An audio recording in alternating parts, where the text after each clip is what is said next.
You're watching this video today because you're struggling with club face control. And in this video, I'm going to give you one incredible tip that you can do both at home and at the driving range to control the club face better in the transition, meaning it comes through impact, not only stronger with a little bit more shaft lean, but straight to target. That is the most important thing that we need to be doing to make you a consistent player.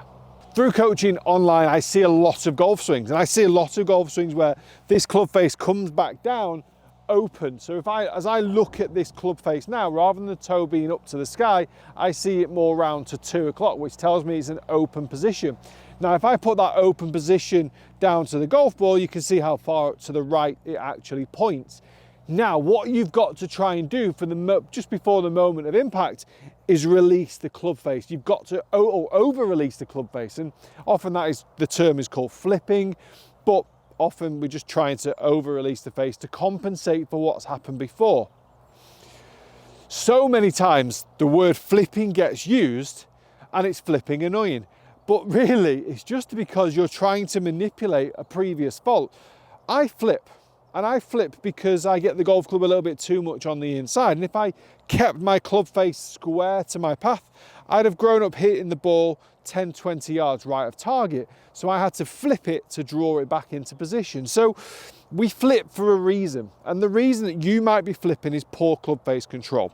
So when your club is coming down and the face is open, you've got to try and flip the face. Now, what you'll often see for golfers that shank it from here as well, because as you're trying to rescue it, and there's not a lot of time to do all of this as your body's rotating and you're trying to create power, the golf club can quite easily work its way towards the hosel as well, which is an absolute disaster, as you know. So what we need to do is get to the root cause. Now, as you get to this top of the backswing, assuming that the face is relatively square, because I do see a lot of square faces at the top, and then I see this action on the way down. So I see this lead wrist cupping, going into extension in that transition, which opens the face. Also, an extended lead wrist steepens that shaft angle to almost vertical. And from here, we have to release it, and you'll release it a lot more on the outside. And that's when obviously a lot of other things can happen from there. You can pull it, you can even slice it, you can even shank it as well. So what we need to do from this top of the backswing, we want to basically maintain the wrist angle from the top. We don't need to strengthen it, and we certainly don't want to weaken it, okay? So what we need to try and feel here is the two elbows coming in closer together. Now, what I'm actually going to get you to do for the purpose of this drill is strengthen it, because right now your fault is weakening it. And often with golf, the easiest thing to do to change something is to do the opposite. So when you weaken the face, let's strengthen it. Let's learn how to strengthen it. It's going to help you create your feel better. So two things we're going to look at. From the top of the backswing, we're going to get this club face turning down to there. So you see the face angle now. I mentioned an open position at the start is where the face is at 1 or 2 o'clock. We're now going to get it to 11 o'clock as you look at it in that downward position, in that delivery position there. Now, if you can get the club face to 11 o'clock, you'll notice your trail arm comes a little bit more in towards your stomach and your elbows are a little bit tighter together. And if you can create that angle, you're going to create a lower launching ball flight. You're going to create a lot more natural shaft lean as you're coming into the ball. And as you know, the steepened angle of attack will give you better ball striking as well. If you overcorrect this, you'll hit the ball left, which for you as a player that hits the ball right with an open face will be a really welcome adjustment, because it means you've changed something. It means you're starting to feel and understand the change as well. So I would get you just to feel two things. You're going to get to the top of the backswing and you're going to say look and feel. You're going to look and feel that club face at 11 o'clock, and you're going to look and feel that trail elbow into the side of your stomach. Then as you rotate into impact, you're going to look and feel with the shaft angle, that's exaggerated by the way, much more in front of the golf ball. Obviously you're not going to be there as you hit the shot, but that's how you're going to try and rehearse it, okay? Now, a very simple drill for this is just to get the golf club into one arm. Now, it's often the lead wrist that causes a lot of the problems. So from the top, we're just going to really feel how this trail wrist can fight against it. Let this trail wrist feel like it's closing the club face a lot more on the way down, and then rotate through. So using that awareness of the face and rotation through the shot. You could do the same with your lead wrist. Get to the top of the backswing and just try and close the club face. And what you'll find is when you close the face, look where the shaft goes as well. It goes a little bit shallower.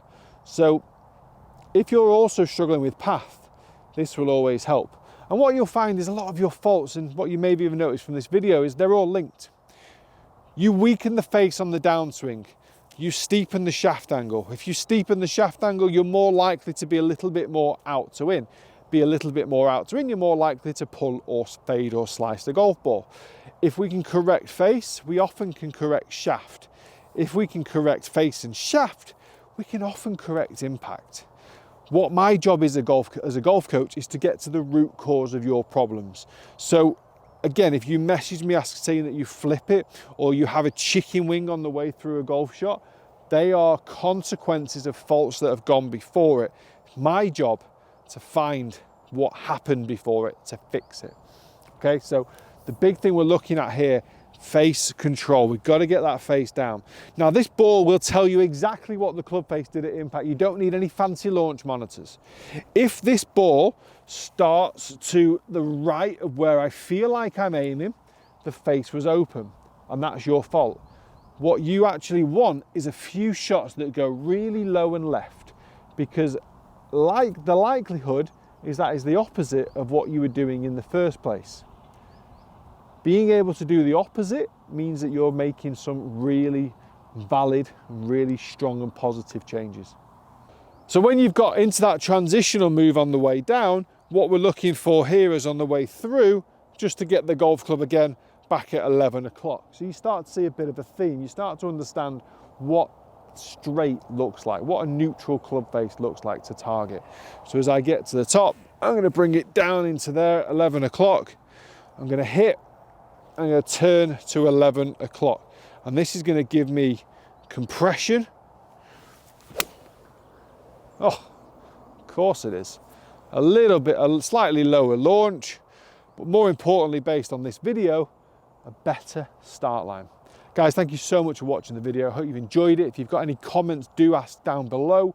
Also, if you'd like some coaching from me, my profile is also in the description below. Just click the link, send me a message on there. I'll give you a little bit of discount to welcome you across to the Skillest app. Hit that subscribe button as well, and I'll see you next time.